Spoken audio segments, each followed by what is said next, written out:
Good morning from whichever place you're watching us from.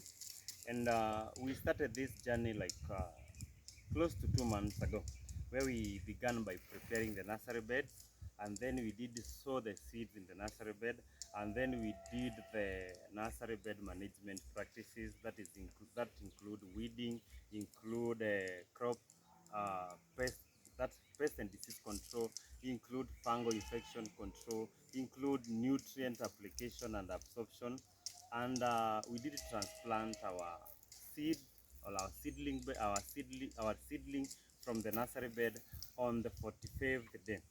And that's a short period of time whereby you have to ensure that the seedlings are well taken care of so that you can achieve a pencil-sized onion. The reason of achieving this kind of a onion or this kind of a seedling, it's because uh, it will be strong enough to endure the weather conditions in the farm. But today I want us to talk about something else. I want us to talk about how you prepare your seed bed. The difference between a nursery bed, a seedling bed, and a seed bed, I think it's a whole topic that we can discuss about the nursery. But touching on a nursery bed is a place whereby you raise your seedlings or you propagate. And remember, for us, we did choose to propagate our own seeds. Some of you can choose to get seeds from the guys who do propagation. It's also right. This one enables you to, depending on what you want to do, it's also right. You can choose to get them from the propagators. You can buy the seeds themselves, take to the propagator, and then they propagate them for you. But for us, we decided to propagate our seedlings on the nursery bed. And then we did do the nursery bed management for 45 days, including watering, as I've said, weeding, control of pests and diseases on the nursery. And then on the 45th day, we did transplant our seed and our seedlings. And as you can see, we have a raised bed. What do I mean by a raised bed? A raised bed, ours is from the length is 1 meter. So this is whereby you raise or heap soil along on your farm. As you can see, this is a raised bed. Where we planted our seedling is a raised bed.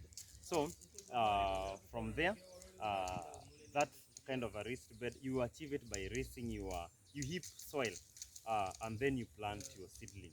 And as you can see, our seeds looks like one from a distance you might think that they are squeezed, but the spacing we've used is between 7 and 10 centimeters uh, from one seedling.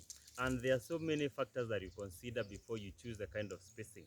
Uh, Actually, one thing that we consider is the kind of irrigation that you're going to use. If you're using drip system of irrigation, it could be different from what you're doing here. But for us, we did settle on overhead irrigation. And as I've said, here we've got enough water, and form of irrigation that we settled on also depends on maybe the money you want to spend on the irrigation system. So for us, we decided that we are going to use the overhead form of irrigation, and you're going to use the sprinkles. But one disadvantage I'll tell you about the overhead form of irrigation. You have to be very keen so that your farm is not infected by fungal diseases. For example, if you're using the overhead irrigation, that is a sprinkler, water is irrigating the entire area. So apart from the fungal infection, you find that weed, it's going to regenerate because you're watering a bigger portion, unlike when you're using the drip irrigation system whereby water is directed to the crop. So those are the things that you really need to consider when selecting the kind of seed bed you're going to use. A seed bed is a place whereby you transplant your seed from the nursery bed. The other forms, like you can choose to use the basin irrigation, whereby now, other than heaping the soil, you remove the soil and then you plant the crops slightly below. So it's like you prepare something like a basin, and that is where you remove now the soil, and then your seedlings are planted a little bit deeper. We still have the advantages and the disadvantages, and what you consider. For example, if you're doing it in places whereby there is limitation of water, the basin is able to hold water for a long time. So you depending on the availability of water. But for us, it is a raised bed, and because we are in a place where we are expecting some good amount of rain, you find that the water will not clog. The water will be drained well, so that our crop now will not be in a place that is water logged. So those are the things that we considered while doing this. If you have any question regarding the spacing that I've said, remember I've said you use a spacing of 7, 8, 9. And another thing I was almost forgetting is that you find the bigger the space, the bigger the bulb.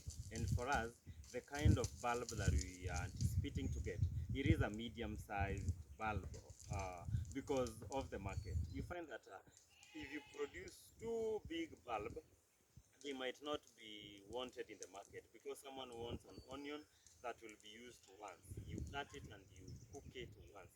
You don't want a big bulb that you cut and maybe to me you want a bulb that you're gonna use it once. So the spacing from 7, 8, that is when you get a medium-sized bulb onion. If you want a smaller, you use smaller spacing. If you want a bigger onion, depending on the market of the clients that you're going to be supplying, if they want bigger onion, then you use bigger spacing. So those are the things that moving around, maybe the questions that I'm getting from you guys, I'm handling them maybe one by one. And let me know if there is anything that you want us to talk about in our next video. Put it on the comment section so that I will tackle it. And a reminder, if you've not subscribed to our channel, kindly do so that we grow together as a team and as a family. So from this farm today, I want to thank you for the support, and until our next video, from me, it's a goodbye.